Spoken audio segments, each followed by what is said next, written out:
This whole thing is pure and simple respect. Respect is everything. Because without respect, you're not a man, you're a piece of... Draw the blood.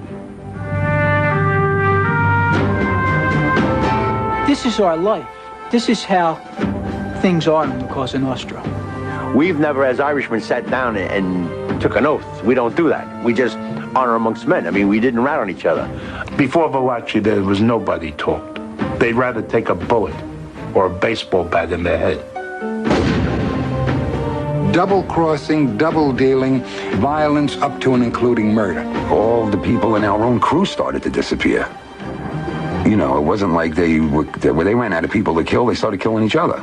I knew my days were numbered. He was not going to allow me to go on and have this over his head. If you're a member of the Cosa Nostra, the only way you could get out, that's what they tell you, is just feet first.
Machine guns you can carry. By the mid-century, American mobsters are as famous as the movie stars who play them. Men like Al Capone, Bugsy Siegel, and Lucky Luciano are not only gangsters, they're legends. Hollywood turned them into movie stars.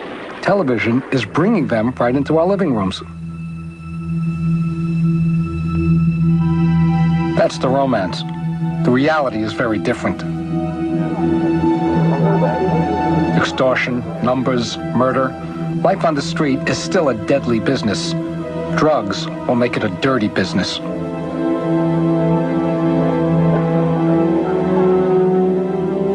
This is the story of three men who grew up in that life, with those old codes of honor, of loyalties, and saw them betrayed. I was too into sports. That was my whole life, was football and baseball. As a matter of fact, out of high school, I had a football scholarship offered to me. I didn't have, at that time, I didn't have the aspirations to be anybody big in the family because all I wanted to do was make a lot of money.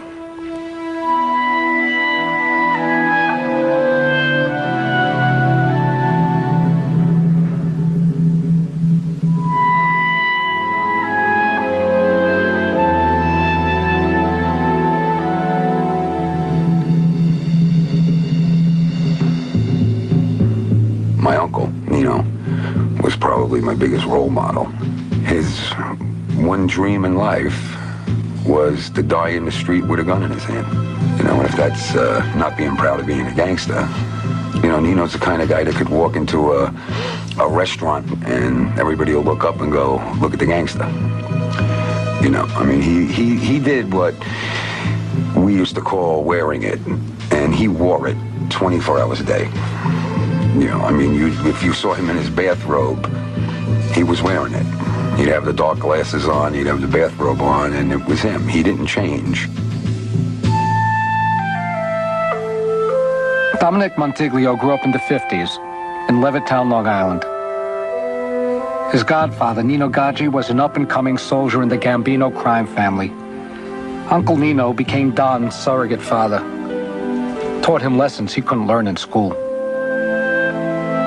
he made me resign being the class president because part of your duties were when the teacher was out of the room, when there was assemblies and stuff, you had to write who the bad people were, who was talking out, and, while the teacher was out of the room and stuff like that. And he said, well, what you're telling me is you're a stool pigeon. And we can't have a stool pigeon in our family. So go back and tell the teacher tomorrow you can't be the class president. I just had to resign. I felt like I was starting to learn about my family.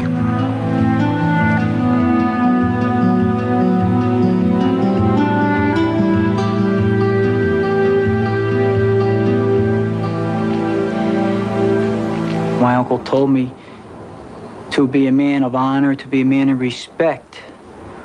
We have to live this life. This is our life, he told me, This is the way we live. We don't trust the government.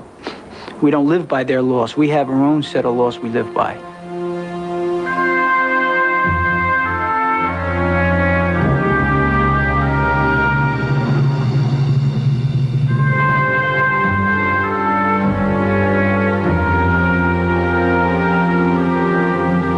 From when I was a kid, my relationship with my uncle, he told me the right path to take, which I believed him and I followed him and I listened to him and he got me involved with the Cosa Nostra.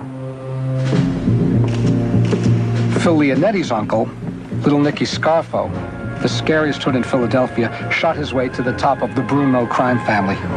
He left so many bodies behind the cops lost count. Nicky taught Phil the ropes. He made sure every murder we did in Atlantic City took less than 1 week. He wanted to have that reputation. He always said he loved that movie Scarface with Paul Muni. There's only one thing that gets orders and gives orders, and this is it.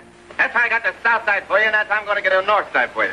Where Paul Muni had the machine gun, he says, you got to keep using it, and you got to keep killing people. Get out of my way, Johnny, I'm going to... You got to use this, he said, and you got to keep using it, and you got to keep killing. That was his philosophy. You got to keep killing people. But he asked me one time, he said, look, if I told you to shoot Spike, would you shoot him? I looked at him, I said, now I know Spike, I grew up with Spike, and he was a funny guy, and he was a real good friend, like, we really liked Spike, I said, yeah. I told him, if you told me to do it, I would do it. He said, good. He says, not that, there's no problem with Spike, but I just wanted to see what you had to say. This is our life. This is how things are in the Cosa Nostra. It could be our brother, but if he does something wrong, he has to pay the penalty. My father, he wasn't abusive in the sense that he didn't sit and read. I mean, he never read a book to me, What do you mean you can't read that? Crack, I was knocked off the table. What do you mean you didn't get your homework done? You were banged. I mean, I've been knocked out probably only by my father that I've ever been knocked out. And I've been in more fights than you've got toes and fingers.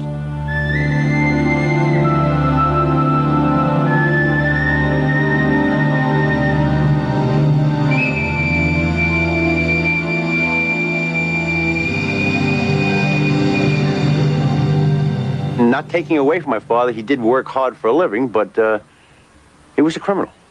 He was a criminal. He did things under the table, we'll say, that he shouldn't have done. And I learned all the shortcuts, and I'd rather go the short route than the long route. I mean, anybody could go break a sweat. If I could do it without breaking a sweat, that would give me that much time to play pool, drink, or drugs, or whatever I wished. Billy Beatty grew up in Hell's Kitchen on the west side of New York. He fell in with the Westies, a small-time crew of Irish hoods who terrorized the city.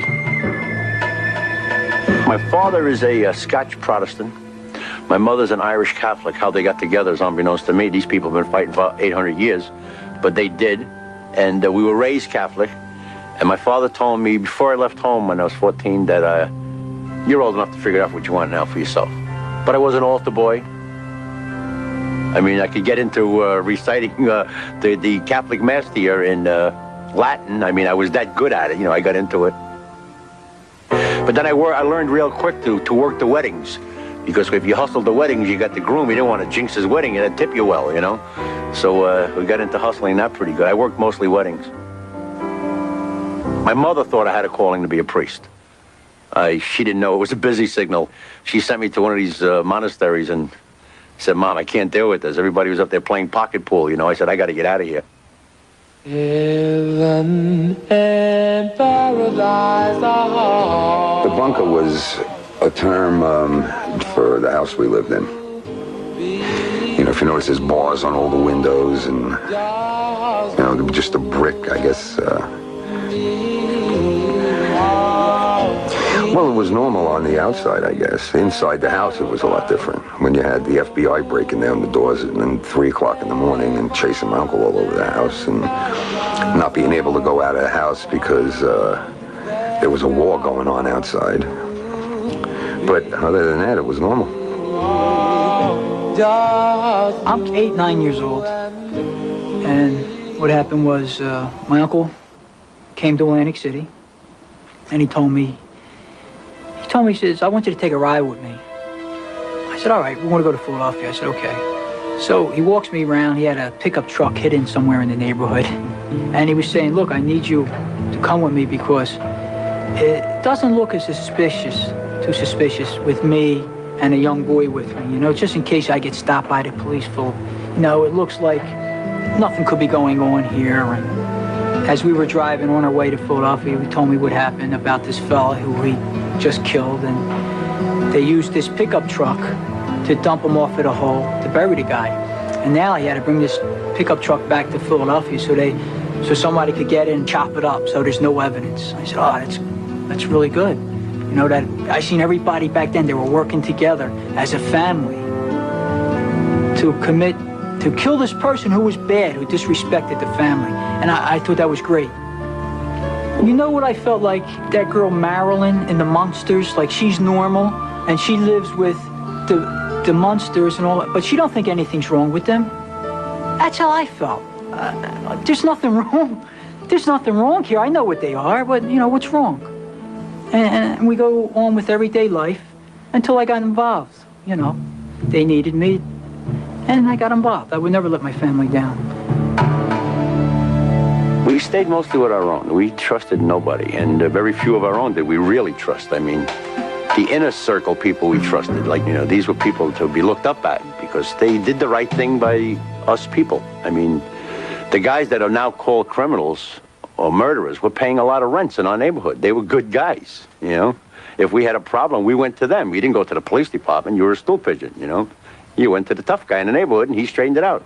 Like, we're not crazy killers, or I didn't think we were at that time. We wouldn't go out and kill little kids or things like that. We would kill people that disrespected our family and disrespected members of our family. And I thought that was good. I felt like, yeah, that's good. There's nothing wrong in that. I mean, we're respectable people. We help other Italian people if we could. I became a criminal, and probably by choice. I mean, I'd like to say I was a product of what I was born into, but I really don't believe that. I think people come out of my neighborhood, and some of them did really good for themselves. I could have took that path. I know now, and I didn't. I took the easy way. I always told my uncle, the only reason I'm involved in this life is because of you. And if you weren't around, I'm not looking to be no boss. I'm not looking to take over. He said, no, you got to keep this thing going. If I die, you got to keep this going, the Cosa Nostra. He was into it. That's him. That's his life.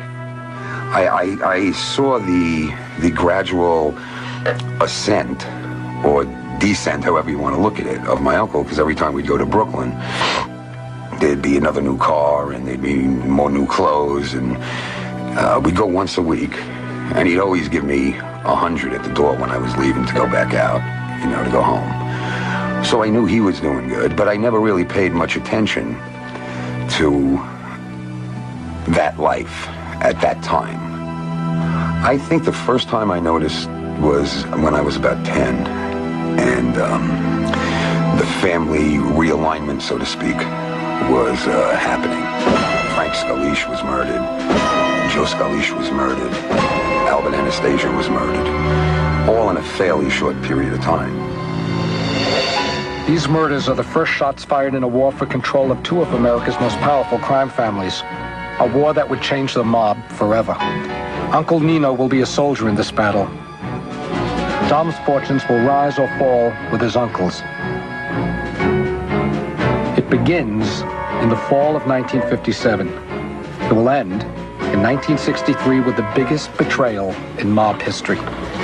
You do solemnly swear that the evidence you shall give before this Senate subcommittee shall be the truth, the whole truth, and nothing but the truth. So help you God. Yes, sir.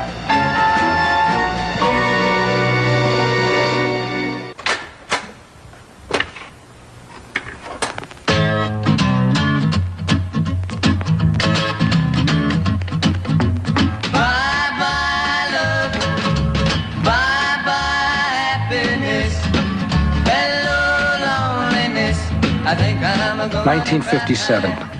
Ford launches the Edsel. Russia sends some dog into space. Make-believe gangster Humphrey Bogart dies.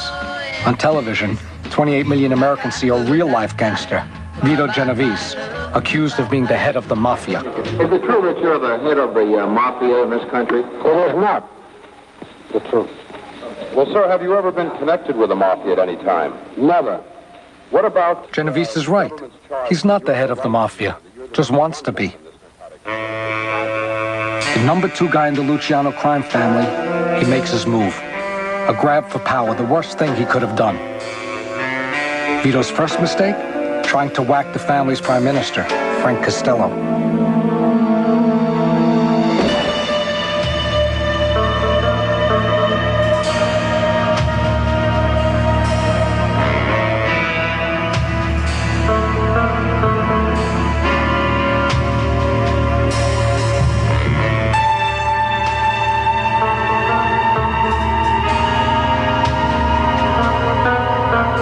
Somewhere around 1957, my father, who was a Broadway gossip columnist, is having dinner with Frank Costello, who was then essentially the chairman of the board of the American Mafia, in a restaurant called Monsignor in the East 50s. And my father drops Costello off at the Majestic Apartments on Central Park West, and he gets out of the car and he drives away. And as my father's driving home, he hears on the radio, mob boss Frank Costello has been shot in the head in the lobby of the Majestic Apartments. And it's like the brakes go on, the U-turn goes off. It says he's been rushed to Roosevelt Hospital. And you see the black and white pictures of Costello, the white handkerchief to his head, the fedora split along the brim from the bullet which creased his hat and grazed his skull. And you're like, who would have made a move on Frank Costello? That's a pretty big move. Now Vito's in trouble. He's got to do something, quick. Albert Anastasia, the man known as the Lord High Executioner for Murder Incorporated and Frank Costello's ally, is the next big shot on Vito's hit list. But first, he's got to take out Albert's underboss, Frank Scalise. Frank Scalise, he was my second cousin. He was Albert Anastasia's underboss in the Mangano family. Before Albert had Vincent Mangano made to disappear, he made him do the Houdini, and Albert took over the family.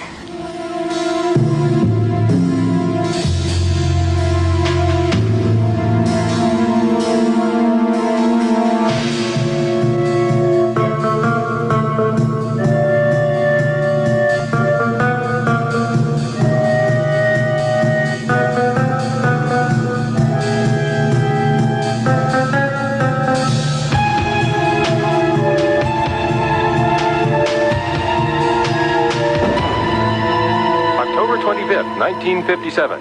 Death took the executioner today. Albert Anastasia, once the boss of Murder Incorporated, was himself executed while getting his hair cut at a swank midtown hotel.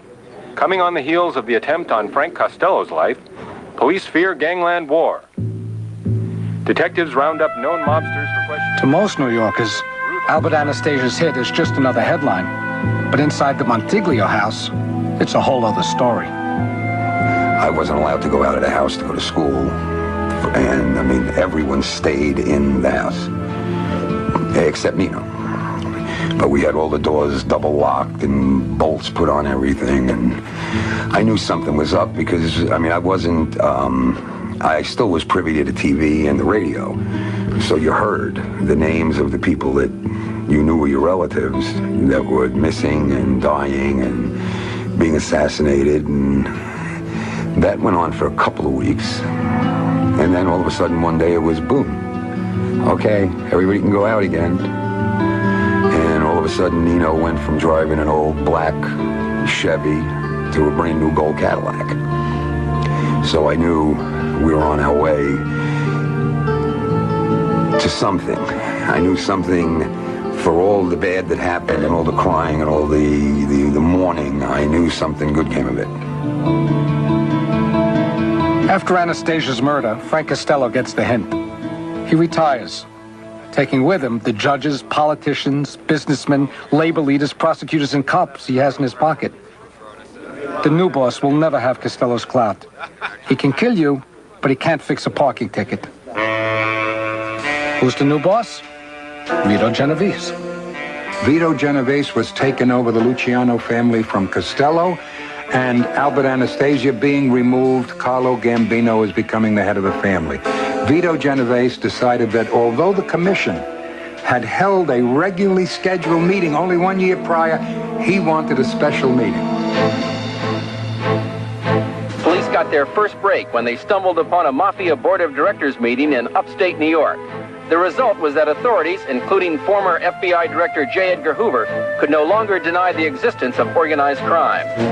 The incident that put our squad in business like forever was on November 14th, 1957, in upstate New York, a tiny village of only 1,100 people named Appalachian, New York. A state trooper sergeant with a few helpers discovered more than 100 people assembled from all parts of the United States: Northern California, Southern California, Florida, Ohio, Illinois, Arizona, Colorado, New England. And that raised 1,000 questions. What's going on here? And Vito Genovese was never forgiven for that mistake. The one meeting held out of context was the one that was discovered and brought them so much grief and headaches. The nation's underworld gets the unwelcome spotlight of publicity as the Senate's Investigations Subcommittee begins new hearings on crime. Arkansas Senator McClelland is at the helm. Genovese's dopey meeting is only the first in a whole series of disasters. Within months, the McClelland Committee issues a report on the mob's influence in organized labor. A few months later, a triumphant Fidel Castro comes to power and closes all their casinos in Cuba. On top of all of that, Bobby Kennedy becomes Attorney General and orders the FBI, once and for all, to get serious about the mob. J. Edgar Hoover, for reasons of his own, had pretty much left the mob alone for decades. But Kennedy insists. His special target?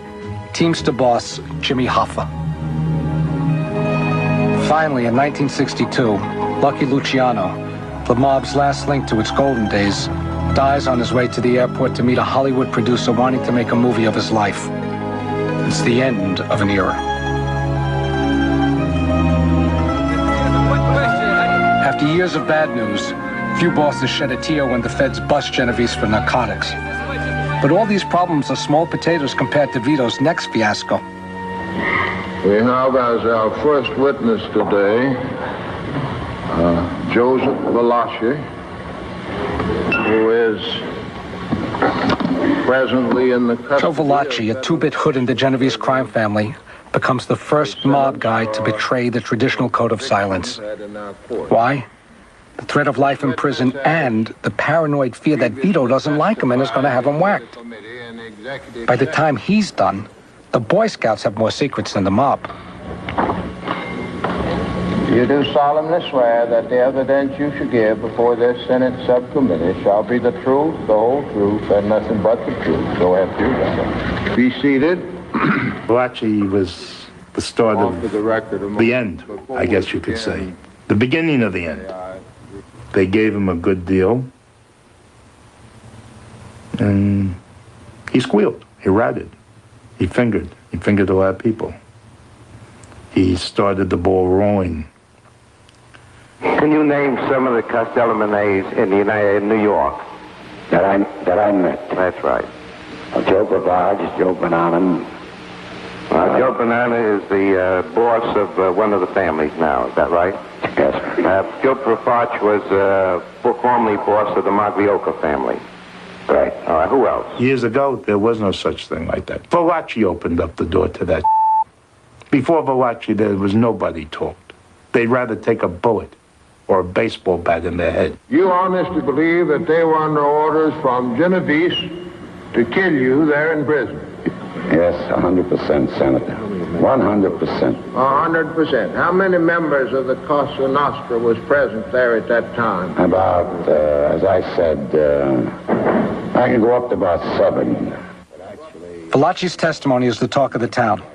He acts out the sacred blood oath in Italian for a bunch of Southern senators who don't have a clue what he's talking about. Only 3 words stick: La, Cosa, and Nostra. What I'm telling you, what I'm exposing to you and the press and everybody, this is my doom. This is the promise I'm breaking.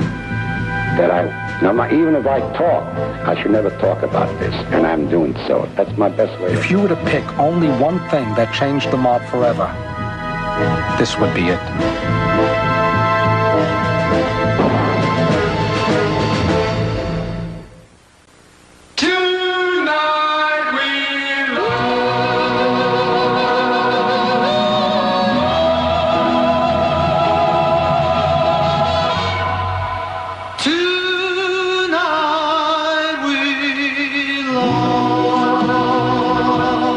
That's the 4 Directions. That was the singing group. We opened up for Little Anthony and the Imperials, the Drifters. I mean, it wasn't a half-assed group. We recorded on Decca Records. We were on 13 television shows. We did albums with Mitch Ryder. All I needed was a kick from my uncle to get it, you know. And he wouldn't do it because he says it was a dirty business. Yeah. I couldn't understand that. Pornography was a clean business, you know. But singing was a dirty business. I had that argument with him. I said it's all right to kill people, but not to sing.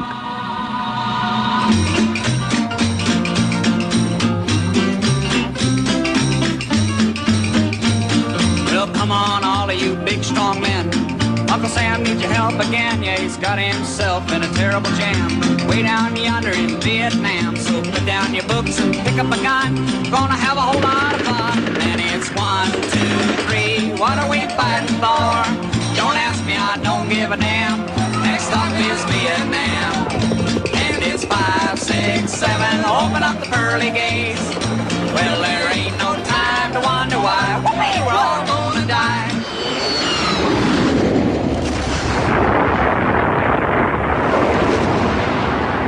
When I joined the Green Berets, I went over to my Uncle Nino's house. And it was in the evening. And I walked in all proud and, you know, figuring I was going to go save the world from communism. And I told him I had joined the Green Berets, and it was like a top elite, you know, fighting unit in the Army. And he just sat down in a chair, and I'll never forget, he just looked at me and he goes, "Boy, you are an idiot." He says, "I always thought you were an idiot, but you are an idiot." And I said, "What?" He says, "You don't die for these politicians, and you don't die for generals. You die for us. You die for your family." And I said, "Well, that's all fine and dandy, but I'm leaving in 2 days, you know, and I'll see you whenever I get back." Right after I turned 17, a couple of months later, I was almost killed by some guys that tried to mug me and my friends. And they were shooting at us in the street. They tried to rob us. They pulled guns on us. And I hit one in the face with a Coke bottle. In a few years, Mickey Featherstone will trade a Coke bottle for a gun. He'll become a homicidal maniac, a hitman for the mob. But in 1967, he was just another kid in trouble looking to get out. I've been trying to get my mother and father to let me go in the Army at the time, and they weren't letting me do it. That incident there got them to give me permission to join.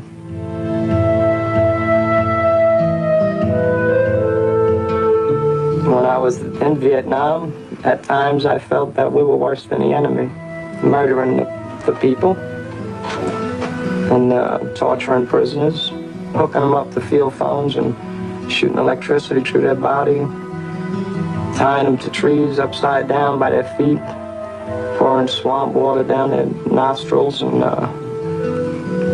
some were shot in the head. The war had a big influence on him. When he first got there, the commanding officer, there was 2 guys pleading for their lives, the Viet Cong, and with their hands bound, and I guess they were praying or pleading, I don't know. And the guy, he looked at the commander, and the commander says, Shoot him. He said, Billy, I just arrived. This guy made me blow both their... These guys asking me for their lives. I blew both their heads off. He said, after that, it came easy, you know. I was ashamed for being in Vietnam. And when I became a street guy, when I come home and did the things I did, and then got involved with the Westies later, when I think about it now, it was like a suicide wish. I wouldn't kill myself, but somebody would eventually have killed me. My specialty was mainly light weapons. I was a light weapons man on the team. So I handled all the sniping. A lot of booby traps. I think the military prepared me more for going back to Brooklyn than Brooklyn prepared me for going into the military. You're in Oakland, California, in case you don't know it. Across the Bay Bridge.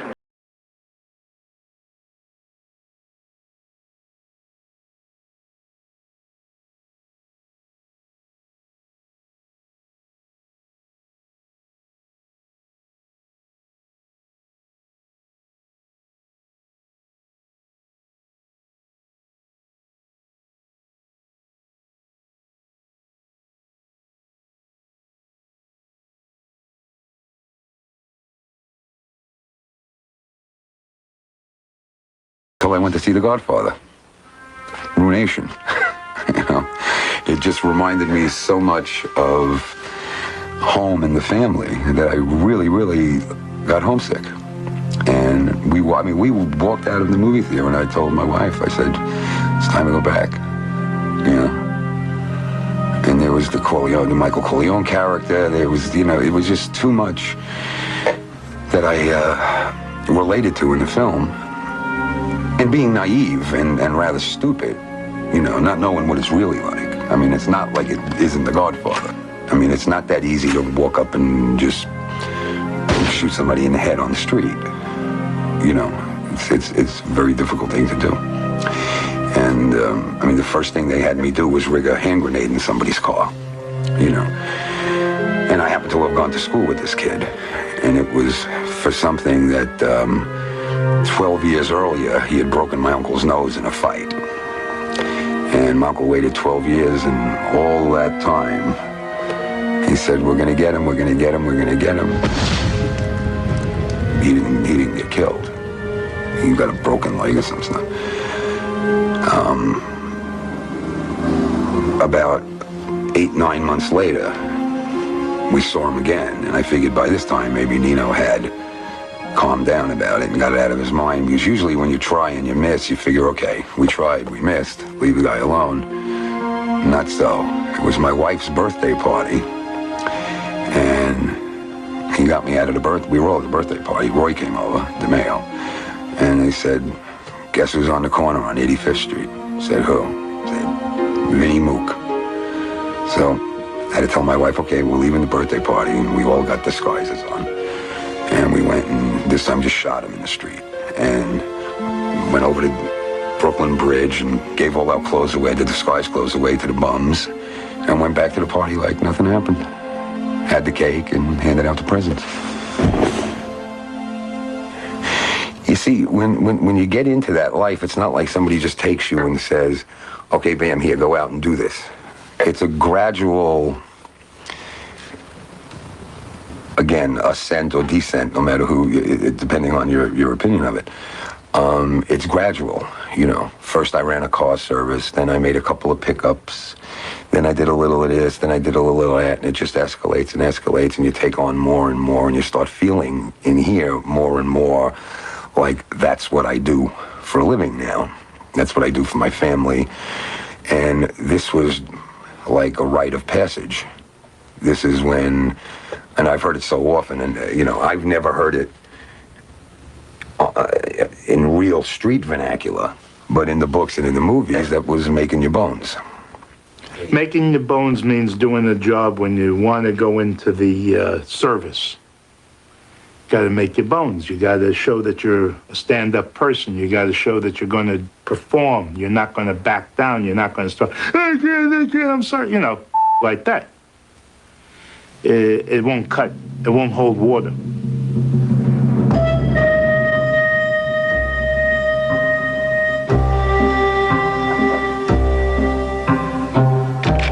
was, he says, look, Philip, he said, we have to kill Vince. And I says, okay.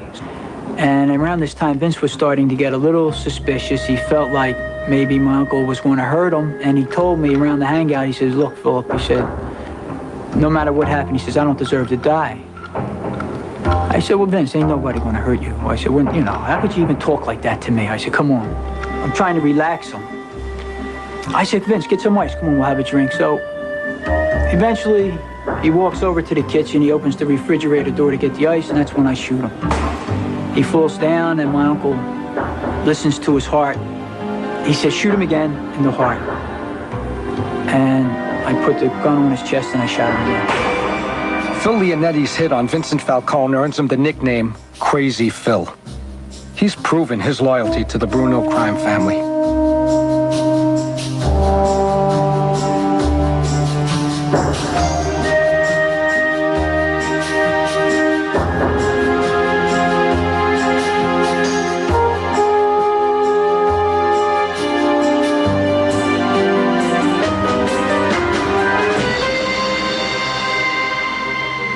Things are a lot quieter tonight on Snyder Street in South Philadelphia. Last night at this time and in front of this house, reputed mob boss Angelo Bruno was gunned down.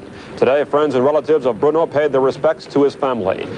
Bruno was coming back from dinner. The hit on Don Angelo Bruno outside his home in 1980 was the beginning of a war. Before the war ends, 24 guys get whacked. The stakes are high. Control of the new casino rackets in Atlantic City. Phil Testa becomes boss, Uncle Nicky Scarfo consigliere, and Phil Leonetti a made man. When I was made a member of the family, Phil Testa, the boss of the family at the time, called me into the center of the circle. He pointed to a gun and a knife he had on the table in front of him. He says, would you use this gun or this knife to help anybody here if they had a problem? I said, yes, I would.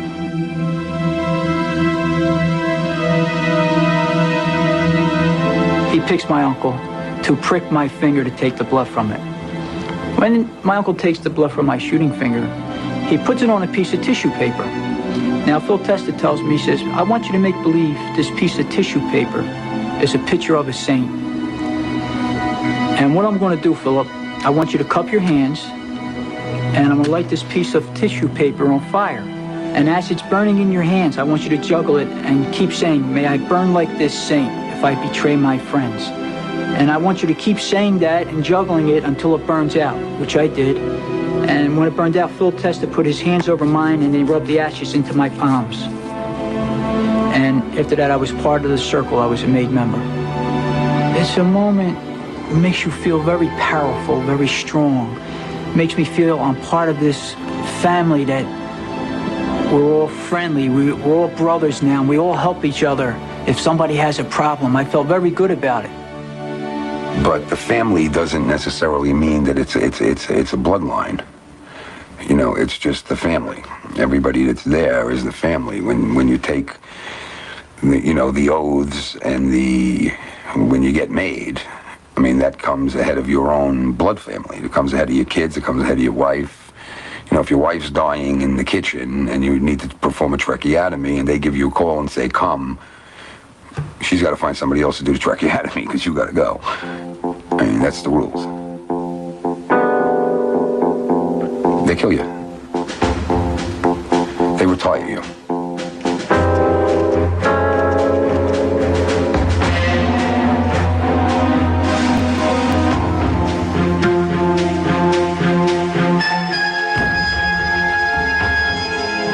Boss Testa lasts less than a year. The night he gets blown up, the Little Italy restaurant takes the Testa burger off the menu. Little Nicky Scarfo is now the undisputed boss of Philadelphia. He hit the jackpot. Atlantic City's untold millions.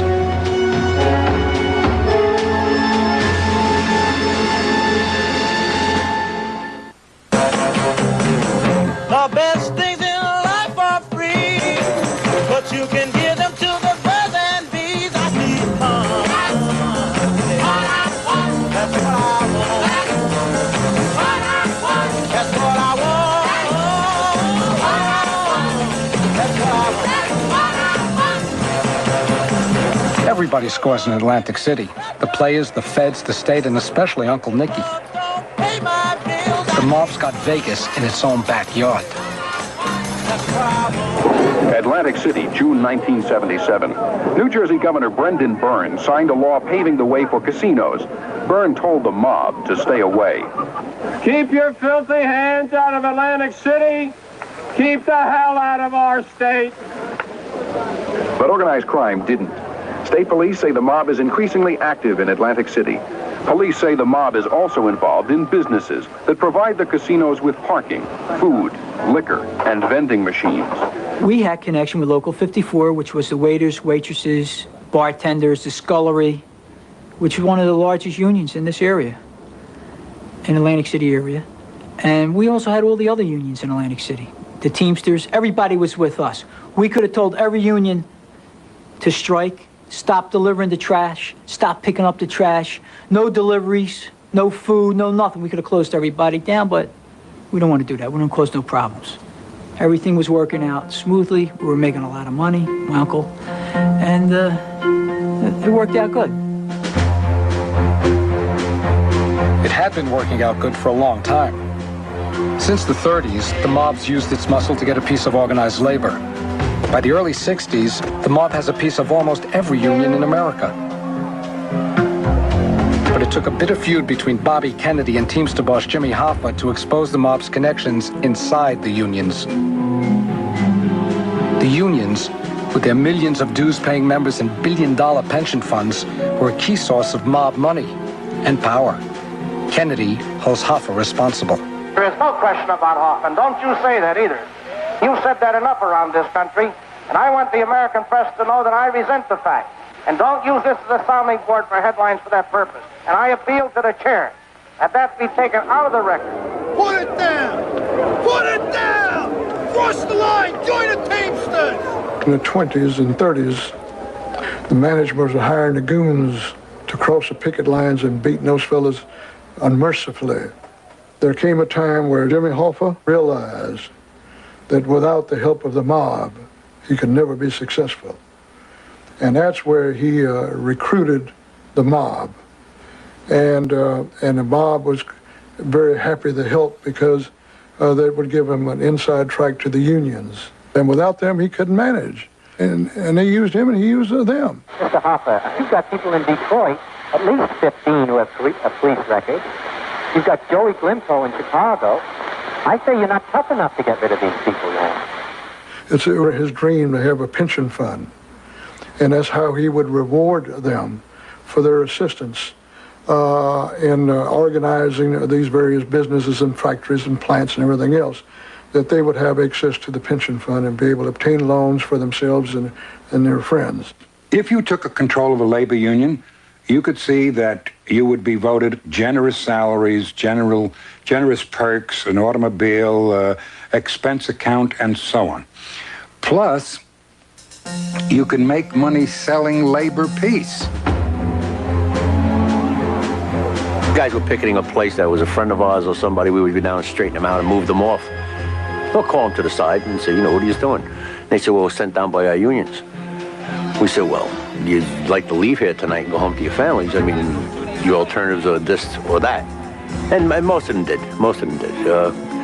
There's always a couple of stubborn people that, you had to lock horns with. So we locked horns with them. We didn't kill anybody, but we broke a few heads. We used to go to the owners of these businesses and said, look, we're going to try and organize, excuse the word, your business. We're going to take care of your hospitalization for your people. We're going to give them a little bit of benefits, and you got to throw them a bone. Instead of giving them $2.50 an hour, give them $3 an hour. Oh, no, I can't. No. You don't understand. You're going to give them $3 an hour because we're going to collect dues from them. If we collect dues from them, you, in turn, are going to get a piece of the action. So the lousy quarter or 50 cents an hour more you're going to throw in their pockets, you're going to get back. But they never got it back, of course.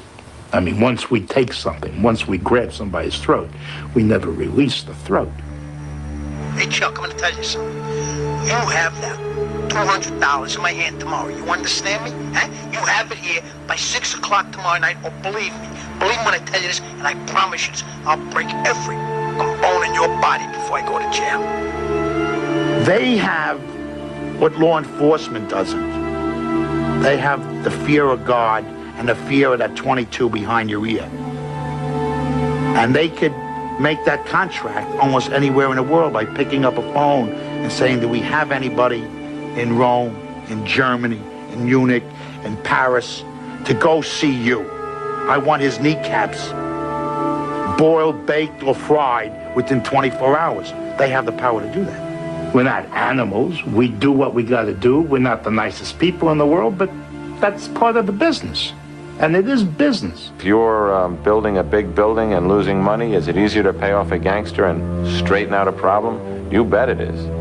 If you have a Gambino crime family, if you have an organized crime family coming at you, they're powerless. What's a man going to do? You pick up the phone, you call some wise guy who is, in the union, and you say, hey, these guys are breaking my chops over issue X. And that guy says, leave me $20,000 in a brown paper bag, and I'll take care of that tomorrow. That means that your project doesn't lose $250,000 a day for the next 30 days while you haggle with the union.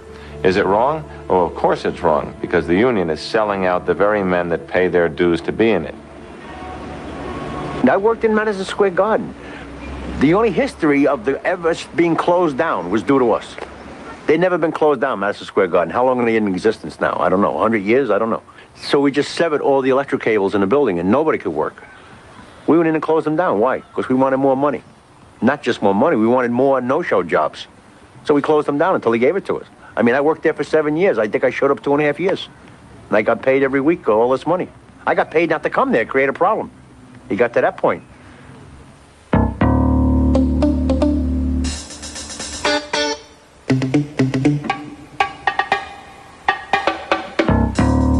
I didn't steal cars. They didn't steal cars. You pay people to steal. You pay kids. You pay them like $500 a car. They do 5-6 cars a night. They make $3,000 a night. They do that 5 nights a week. They're making 15, 20 grand a week. And then the cars get tagged, change all the numbers, phony shipping documents, ship them out of the country. Or they stay here and they go in the chop shops, sell the parts. But it was our crew took it to the multi-million-dollar level. It was a multi-million-dollar operation. I used to lend out $1,000 for $50 a week juice, which didn't come off the top. You never touched the principal. 5 years from now, you can pay me $50 a week for the next 5 years. In 5 years, you still owed me $1,000. Years ago, it used to be 1.5 points. Now it's 5.5 points, 6 points, 7 points. It varies depending on the amount. It works out anywhere between 300 to 400% a year. No. That's why they call them loan sharks. Otherwise, they would call them businessmen. A lot of desperate people on the West Side. Most of them are trying to work hard for a living. They can't afford it. They like to do a little betting, or they like to take the wife out to dinner, or they have a misfortune with the children at home. I mean, we actually dwelled on our own people. I mean, we actually took advantage of all of them. They couldn't go outside the neighborhood. The Guineas wouldn't give them the money. They didn't know them. We'd give it to them. And we'd make it sound like we were doing them a favor. And they believed we were actually destroying them. It was a truckload of 15-shot Smith & Wesson 9mm. And they were going to I believe it was a police department in Nebraska. And a couple of friends of mine hijacked the truck. And they didn't have any place to put these guns. So I said, yeah, sure, you can leave them in my house as long as you get them out in the morning. My wife walked into the living room, and all over the floor was just guns. And she said, what are you guys up to today? I said nothing. She said, we're just going to keep these here overnight. They'll be out in the morning. She got me in the kitchen. She says, why are you doing this to me? She says, I don't want to sleep. How many guns are there? I said, it's like 400, 500 of them. She says, I don't want to sleep with 400, 500 stolen guns in my house. And we kept them overnight, but I kept my word. We had them out in the morning. And then the big problem was distribution. Because Nino came up with a real good idea. He says, if we start selling these all over the city, they're going to get into the hands of people that we don't want. You know, they'll be getting used on us. So we had to be very select about who we were giving them to. So now you know what it's like to try and sell all these guns all around the city? You know? So what I did was I went up to Harlem and sold them to the black guys up there. You know, I knew some big-time dope dealers up there, Nicky Bonds' crew. And I figured we never go to war with them. So I dumped like 100 of them up there to Gene Green, who was one of Nicky's lieutenants. And that's basically how we got rid of them. I got rid of them some more to the Cubans. But I don't think we sold any to Italians except the ones that were in our family, that we could trust in our family. You know, and you really can't trust them either. You know, that's who gets you. Who's going to set you up other than them? You know, that's a scary thought, but what we did was everybody in the crew got 3 or 4 to keep. August 14th, 1972. It's now 10:40 hours. The subject in the middle has taken numerous bets today from unknown people. It's this guy and thousands of bookies like him who bring in more dough with less risk than all the stolen guns, hot cars, and loan sharking combined. The mob's cut from illegal gambling is only 10%, but it's 10% of a $40 billion business. More than enough to keep bookies, lawyers, and crooked cops fat and happy. It's the grease that keeps organized crime running. But organized crime is about to become disorganized. The drug business is going to change everything.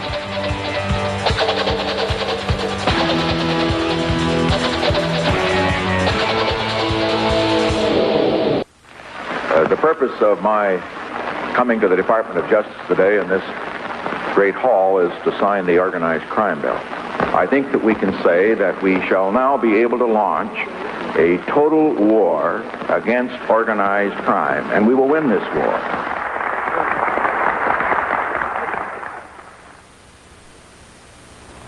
Nixon declares the nation's first war on drugs, asking Congress for $60 million. By that time, mob guys carried that much around in a suitcase.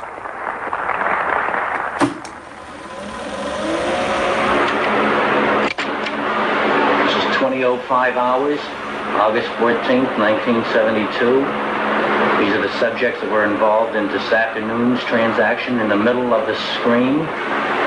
To the left is Thomas Mo Lantini. In the early 70s, cops get a new toy, a video camera with a night scope. The stars of their first production, young mobsters operating an open-air drug market in East Harlem. You will see the man in the flower shirt carrying here a white plastic bag containing a white substance, obviously blatantly open on the street. Even for narcs who'd seen it all, these tapes are real eye-openers. Takes some money out of his pocket, begins counting it, and gives a portion of that money to the individual standing on the left side of the screen. Bookies had been doing their thing on the street for years. Drug dealers, like Sal Bilella, seen here holding a pound of heroin, thought they could do the same. They're wrong. And there are fewer and fewer old-style bosses to set them right.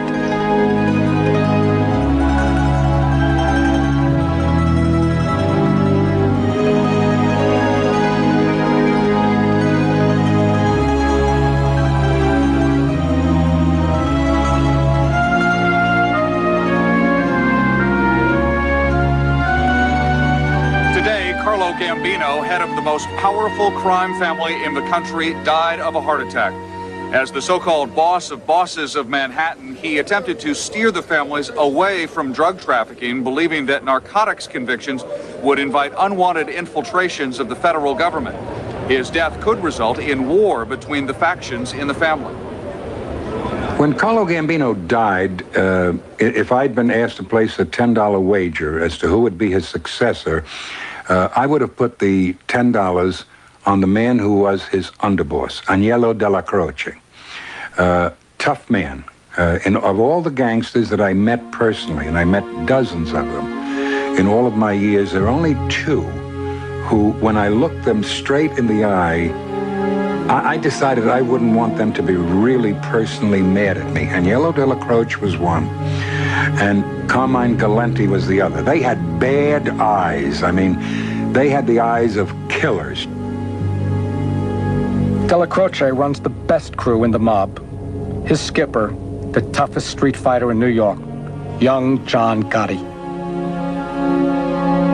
Against Gotti's wishes, some of his young Turks risk dipping into drugs. Their greed overcomes their loyalty. It's a risk that Carlo Gambino's brother-in-law, Big Paulie Castellano, also opposes. After Carlo died, there was two factions of the family. There was the Brooklyn faction, which was basically headed by Paul Castellano. And there was the Manhattan faction, which was headed by Aniello Della Croce. One of those two were going to be boss of the family.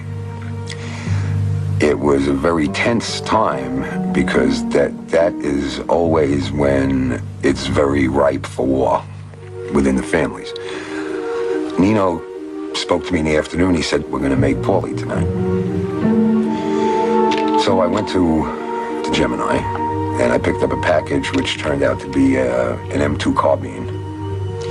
Went home and assembled it, and Nino said that the Manhattan faction would be coming to the house about 7:30, and that I was to go upstairs in my living room window, which overlooked the entranceway to his apartment downstairs and the driveway.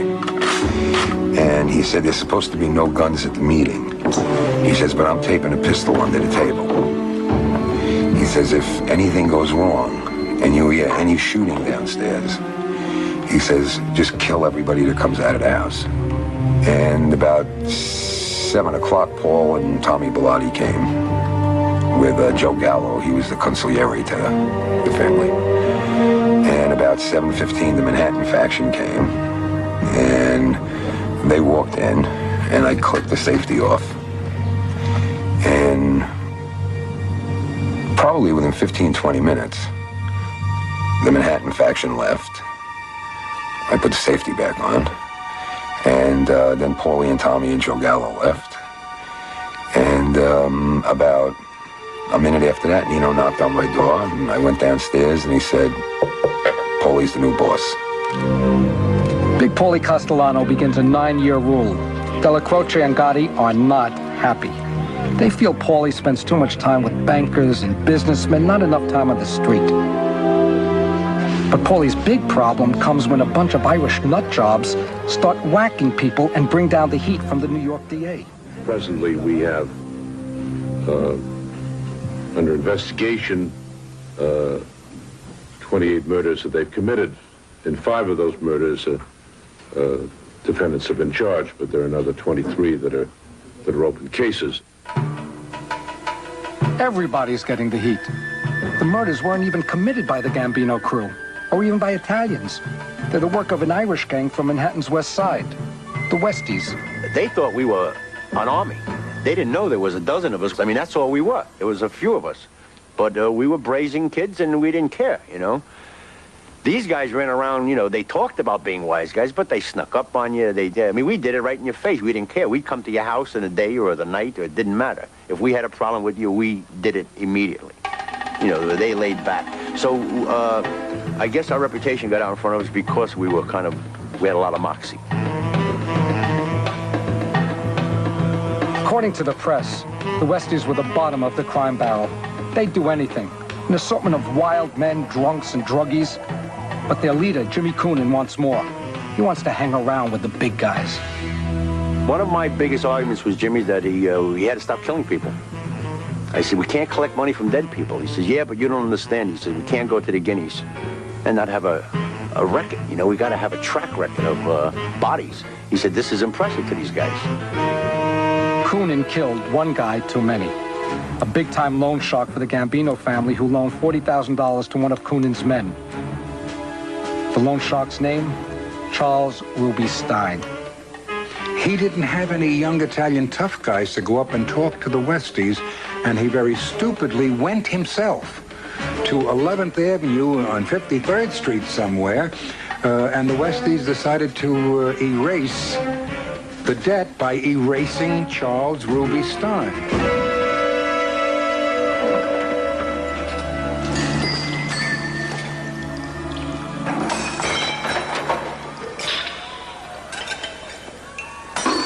He was dragged to the back where they cut his head off arms and cut open the torso, so hopefully it wouldn't float, which was Jimmy's mistake. He was still in the learning stages in them days, because the torso did float up. I met him on the Jersey Turnpike, and he was very pissed off at himself because he forgot to puncture the lungs.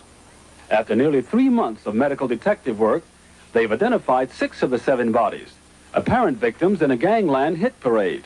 The best known among them was Ruby Stein, age 62, described by police as the biggest loan shark in this area. You've identified 6 bodies. 6 out of 7 have been positively identified. And are you certain that these people are from the underworld?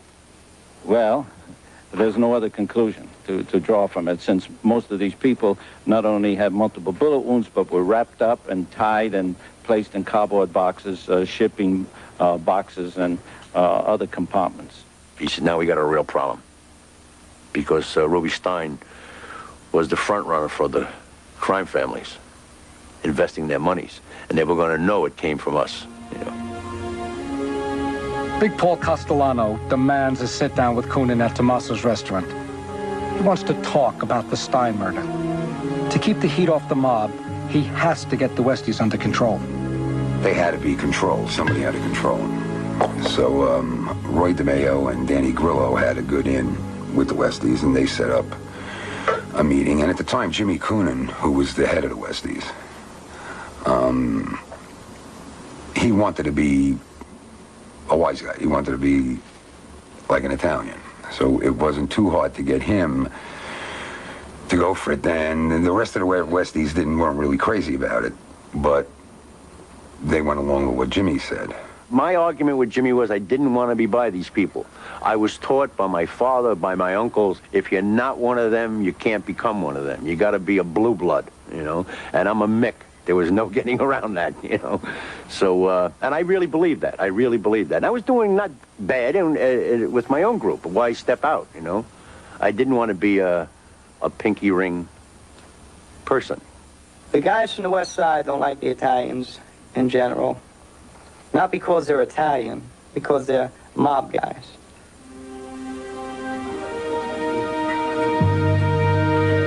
The meeting was set up by them, but we had an inside person at this meeting.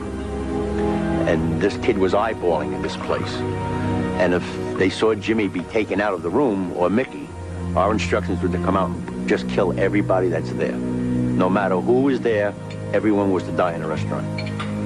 But lucky for Jimmy, it didn't happen, because if they would have called, I mean, we were all sitting in the house smoking grass, snorting cocaine.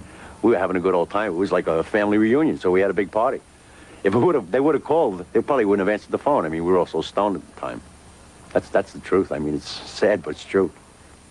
Now, years ago, Carlo Gambino would not have had anything to do with a drug addict whatsoever. Now his successor is farming out violence to drug addicts, a very unwise move. Castellano doesn't understand the street. He doesn't understand that junkies could care less about the mob's code of loyalty. They just want to get high.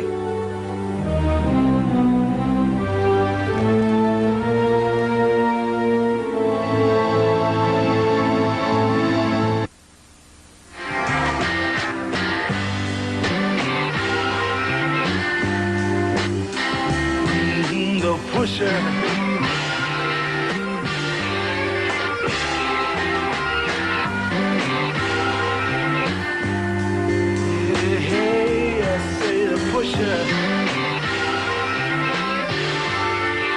A generation gap that began to creep into organized crime and only widen was the fact that the older men who had made many millions had a tendency to say, let's stay away from narcotics. It's bad publicity, it's bad news, stay away from it.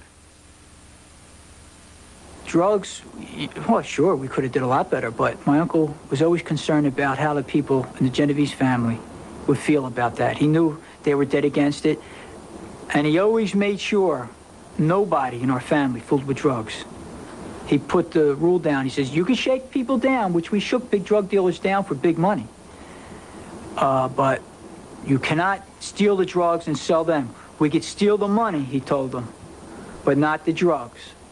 The older guys, what we refer to as the Mustache Pete's, that school is dead now because it used to be very disciplined.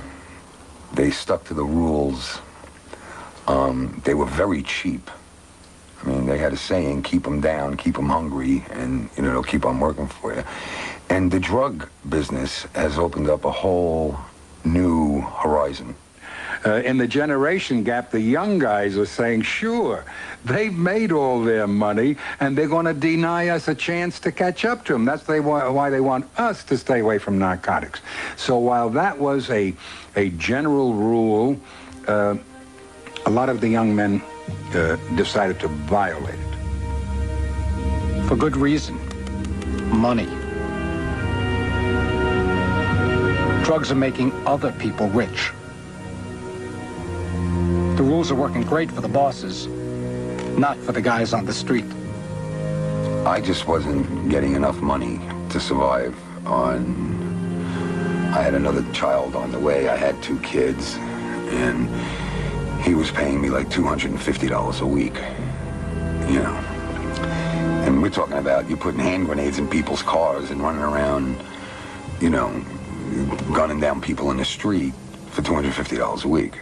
I had grandmothers, ladies with blue hair, driving big electric 225 Buicks with 800 pounds of pot in it, with Monroe load levelers on it, spray painted so the state police wouldn't see it, delivering them to my door. And I'd give them an envelope, 500 or 1,500, whatever the agreement, and they would leave. I mean, this was like 3 times a week. These were grandmothers. These were people that I'd never seen again, thank God, but I know there was somebody's grandmother, you know, they had nets on their head. I mean, they were looking over the steering wheel. The cops never stopped them. We used to bring them up and down the turnpikes all the time like that. You want the car? You say unload it. You could take the car with you. We didn't even want the cars. I wound up opening the damn car lot. I had so many cars from juggling smugs up. You know, was giving cars away for Christmas presents. And you asked me, does it affect everybody? Everybody was affected in making the money. Now that the monster's here, nobody wants to pay for it. But it's here. Now what do you do with it? We've stopped America's free fall into the drug pit. We're getting our footing to climb out. Far from climbing out, the mob's sinking fast. Mobsters are not only selling dope, they're shooting it. Forget discipline, forget restraint, forget loyalty. For this kind of dough, people will do anything.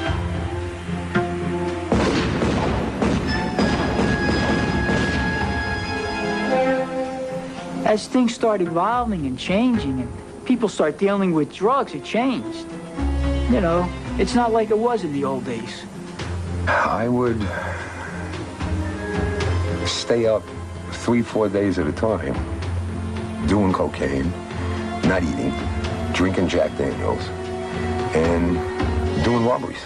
I was snorting the same cocaine that I was selling and doing the same Quaaludes. It gets pretty hairy because you start to hallucinate. And it got worse with the bodies. As the bodies came, I mean, the cocaine got worse. Guns become a very big part of your life. You're always with guns and ready to shoot. Where I would carry a vial, now I was carrying around ounces, you know, I mean, constantly loaded, you know, constantly stowed drinking, which destroyed the West Side by far. I mean, all of them became drug addicts. The more drugs you do, the worse it gets. But they would kill people and get high, you know, or get high and kill people, whatever they did. It became too fast. Getting chased out of the waters outside of Miami. I mean, I was chased by helicopters. We jumped out of boats. I mean, it was horrendous stuff, you know. But it was kind of like action-packed, so it was kind of fun at the same time. You know, I really pumped you up, you know. And at the end of the day, you said, holy, man, a helicopter guy was chasing us. You know what I mean? Frogmen and boats. And I felt like the movie Miami Vice after a while. I was starting to live that life. Yeah, it's good to watch, but when you're involved with it and you have to go out and pull that trigger and blow somebody's brains out, that's not much glamour there. You're the guy that gets indicted and goes to jail. they could turn the channel off and watch a different show when the person goes to jail or gets the electric chair. But you're the guy that has to go through it. You're the guy that lives it. A lot of guys, when we start shaking down drug dealers and bookmakers and loan sharks, come right to the hangout, say, look, they would say, I'm going into business. Here, I want to start paying. I don't want no problems from you guys. That's how scared they were of us, because we were killing everybody. Everybody was being killed, no matter who they were. Everybody had contracts on everybody in the group at the time. They were going to kill me, they were going to kill him, they were going to kill each other. They started killing each other. You know, I mean, it's got really nuts.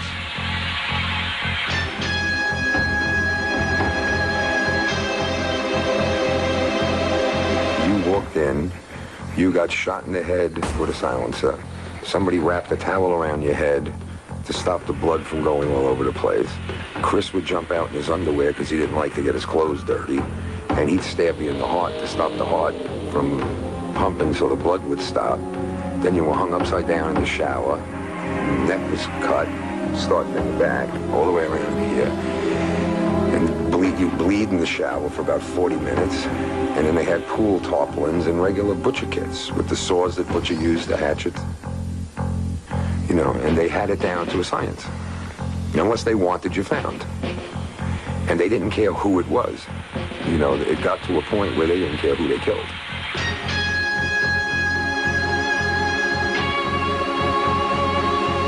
You had 5 or 6 serial killers in one crew. And these were legitimate serial killers. I'm talking, you know, 100 people apiece. And that kind of gets to you after a while, because every time you walk in there to collect the money, you say, I wonder if I'm going to walk out of here tonight. I sat in a tub for 4 hours, stark naked, with 2 guys with silencers pointed at my face with hoods on. It was Jimmy Coon and Eddie Kaminsky. And I asked him, what did I do to deserve this? I mean, I'm earning you money? He says, no, it's nothing personal. It's not you. He says, we're waiting for Patty Dugan to come. And then all the people in our own crew started to disappear. You know, it wasn't like when they ran out of people to kill, they started killing each other. So it was just, it got too insane. I mean, there was women walking in the street waiting for their husbands to come home that weren't coming home no more, you know? And that wasn't easy to deal with.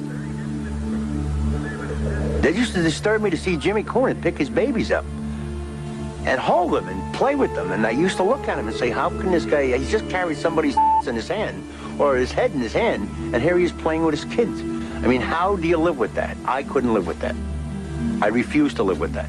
And that was my cop-out to drugs. You learn to escape. What's the downfall? Sure. But how can a sane person, supposedly sane person, go and kill somebody and not be stoned or not go get drunk? I mean, how do you live with the fact that you severed somebody's head off?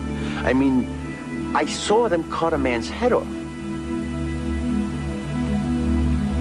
But it happened so fast, and I saw the look in Jimmy Coonan's face, that I knew my days were numbered. He was not going to allow me to go on and have this over his head. Coonan instructed Mickey, Billy's got to go, I want him out. So they put a contract on the street on me. That I was accused of dealing heroin. And in our family, that's a death sentence.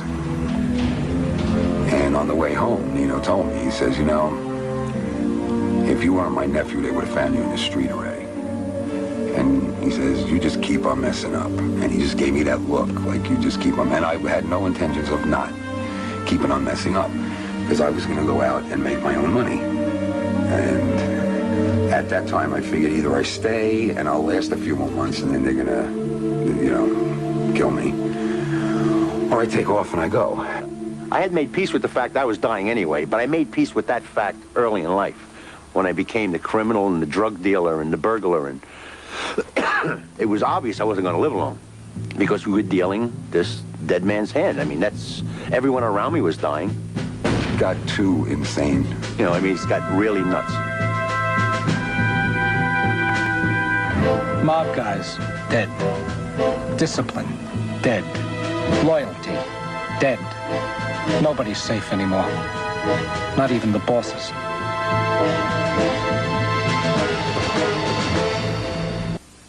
My father was also a smart man. That's why he lived to the age of 92. He used to say, never be the guy in the chair. Be the guy behind the guy in the chair. Because someone's going to whisper in your ear one day. And the whisper may say, whack the guy, but give you a piece.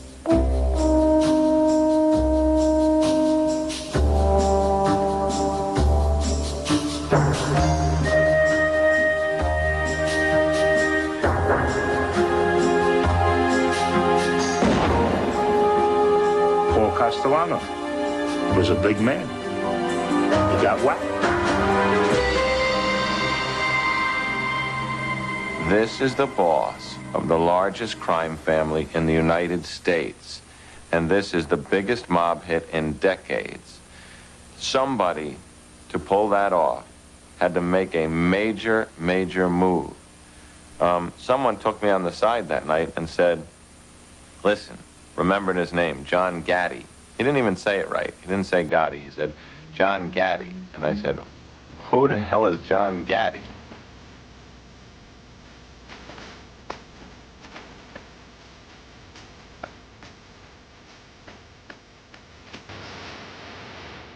John Gotti, the Dapper Don. $2,000 Brioni suits, a big pinky ring. Overnight, with the murder of Paul Castellano, Gotti moves from capo to boss. He looks like a boss. He acts like a boss. He's a throwback to the glory days of Al Capone. And, like Capone, the people love him. He didn't just, blend onto the scene. He exploded onto the scene.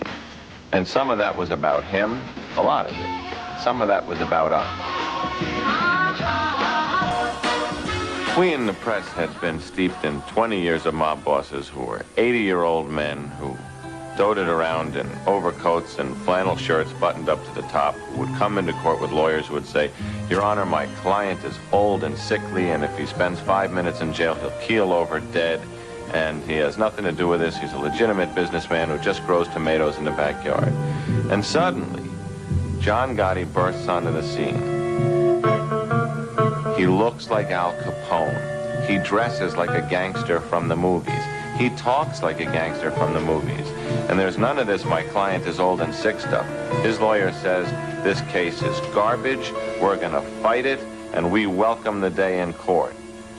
Gotti, he likes the publicity. He liked it. He thrives on it. But also, it's the La Cosa Nostra. That he's very serious about La Cosa Nostra. He wants to go out as the boss of La Cosa Nostra. Because he's like my uncle. They're old-fashioned. They're like dinosaurs. They want to go out as being members or the boss, as he is, of La Cosa Nostra. That's how they want to die. That's the way they want people to remember them by. Because that's how they are, We watched this character burst on the scene out of a very dramatic murder, the bumping off of Paul Castellano. He was too good to be true. We knew right away that the public would want plenty of this guy, and we started to serve it up as fast as possible.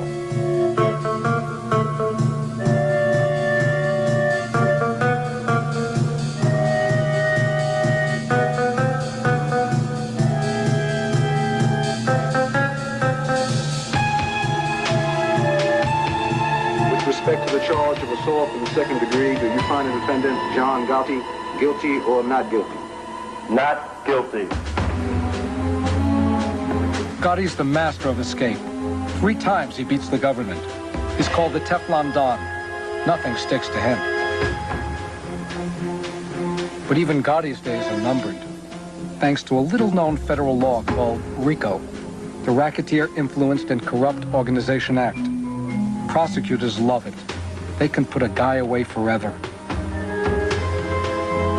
Facing life in the joint, even loyal wise guys begin to cooperate. They tell all. In mob circles, they call it flipping. I witnessed a murder. And the murder I witnessed, I knew that day forward, my life had ended. And everybody involved in that is either now dead, or dead doing life, or in the witness protection program.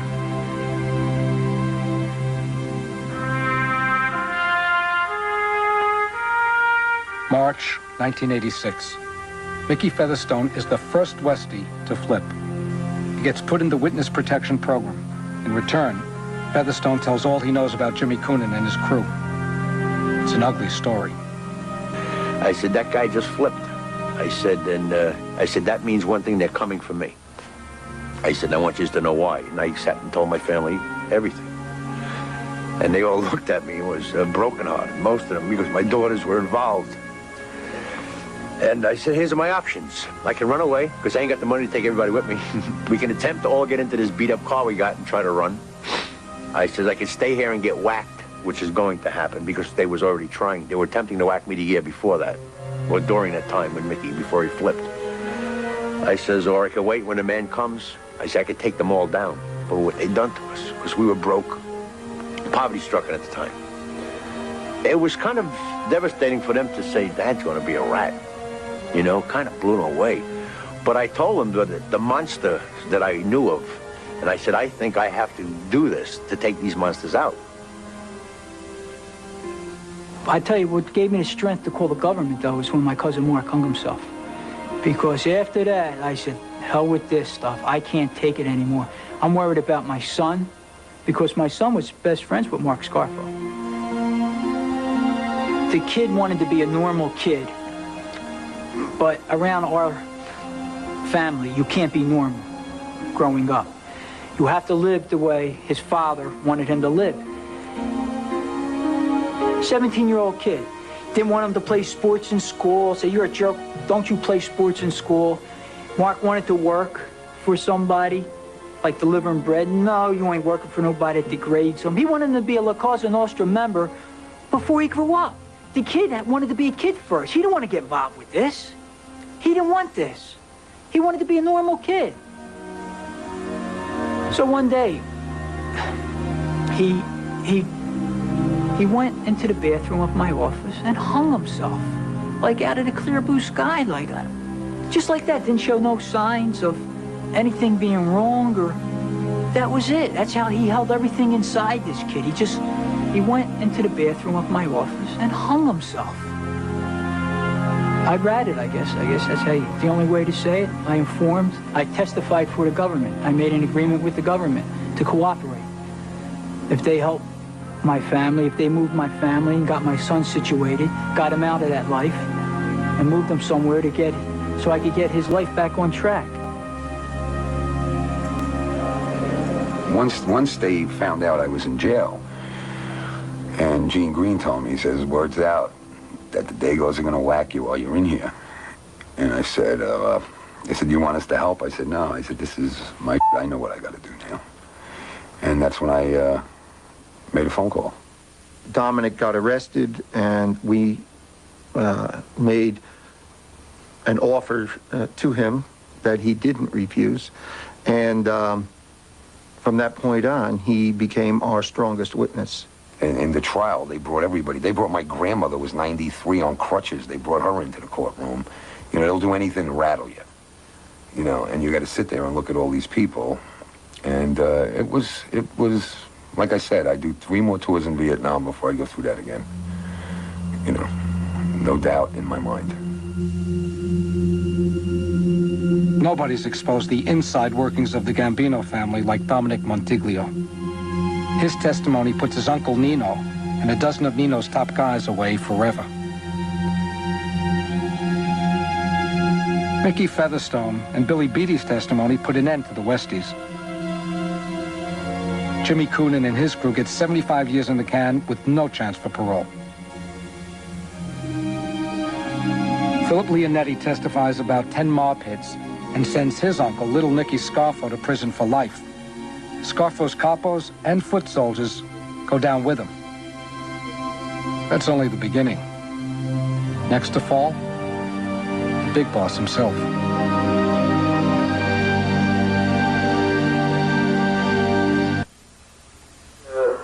him go where he's got to go. To me, that don't sound like it.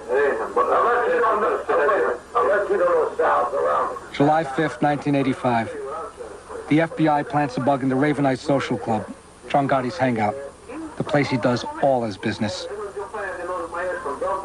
Gotti himself is recorded saying, these tapes, they're going to get everybody. Gotti should have been a fortune teller. But forget about that.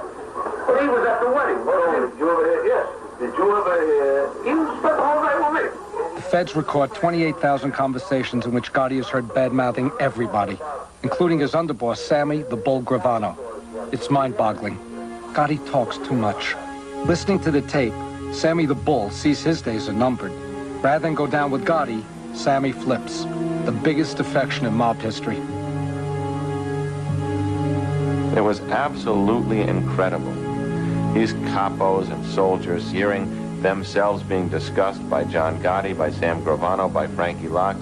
They heard their own voices on tapes coming through the conversations, and they saw the videotapes of the meetings and everything, and then Sammy Gravano got on the stand and told the whole story. Sammy the Bull Gravano, the underboss of the largest crime family, flips. When the underboss flips, it's not like any other member of the family flipping. From 1985 to 1991, Sammy had access to everything legitimate and illegitimate in the Gambino family. He has the broadest and most intricate picture of all of their operations, all of their money, all of their crimes, what murders were authorized and by whom and for why. So when he turned, it was a gold mine. And to this day, Sammy's making more cases because he sat down with all the other bosses of the other 5 families. Matter of fact, not only the 5 families with Jersey, John Riggy in Jersey, with the Bruno family, with Scarfo, and so I mean, he not only destroyed his family, but he took a piece out of almost every other family. Tapper John Gotti, the Teflon Don, guilty on all charges, capped by the murder of Paul Castellano. Sammy's betrayal sends his boss away for life. The Teflon is gone, the Don is covered with Velcro, and every charge in the indictment stuck. To the credit of the United States Attorney's Office and its prosecution team. The mob, as we have known it, in New York City and in the United States, is on the way out.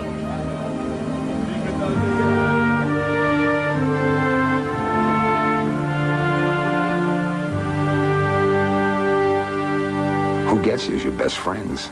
You know, there's certain people you could trust that you just go so far back with, and you really can't trust them either. Maybe you have to go through this to really understand it. Maybe, and just hope you're lucky enough to live through it, to understand, to make a decision to get out of it.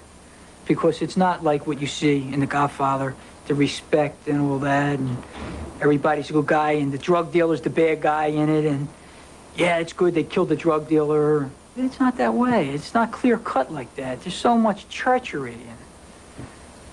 With everybody, it's just... If you don't get killed, it takes a toll on you mentally, that it wears you down. But the fact that I'm still sitting here today bewilders me. You know, I don't know why. I'm a survivor, obviously.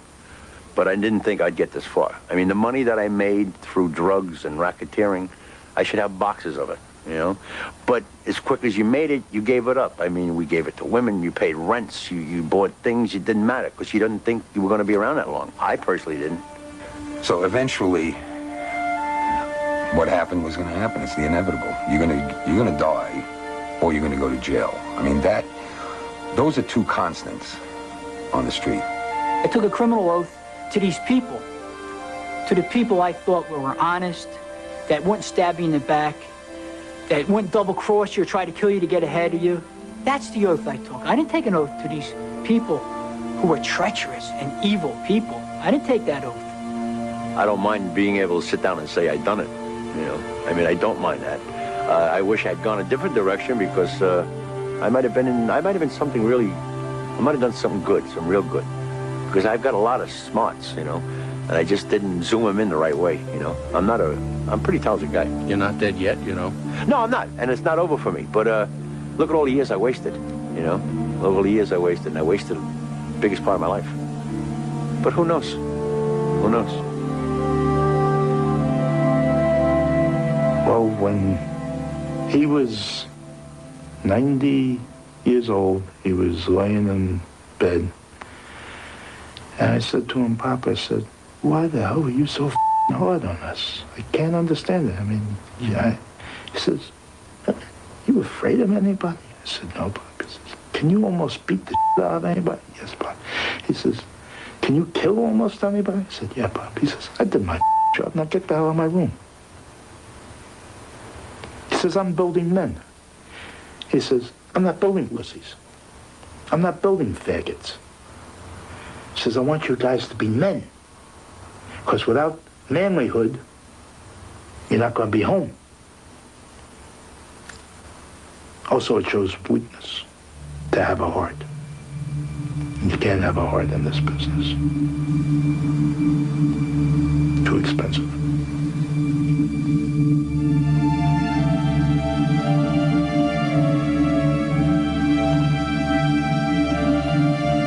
Years after Valachi, the first man to betray the mob, 5,273 people have been put in the federal witness protection program. Many of them, the very men who swore to burn in hell rather than betray their ancient trust. The mob's golden age is history. Organized crime in America will never be the same.